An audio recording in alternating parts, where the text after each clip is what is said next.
जय नेपाल।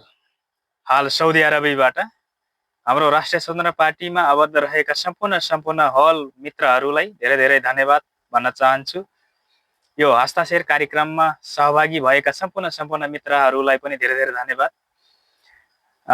जति पनि साउदीभित्र रहेका हाम्रो मित्रहरू, तपाईहरूले पनि यसरी नै सरसहयोग गरेर राष्ट्रिय स्वतन्त्र पार्टीलाई अगाडि बढाउनु होला भन्न चाहन्छु।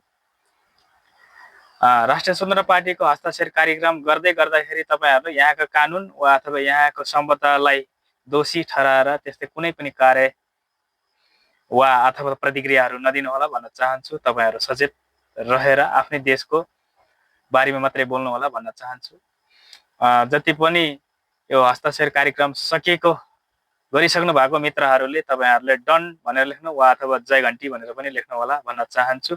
बाँकी रहेका साथीभाइहरू, तपाईहरूलाई पनि म आह्वान गर्न चाहन्छु कि हाम्रो राष्ट्रिय स्वतन्त्र पार्टी भित्र तपाईहरू पनि सहभागी भएर नेपाललाई केही हातसम्म अगाडि बढाउनलाई तपाईहरूको पनि हात जाओस् भन्ने ठूलो कामना गर्न चाहन्छु। हस्, धन्यवाद सम्पूर्णलाई। जय नेपाल, जय राष्ट्रवाद, जय घण्टी।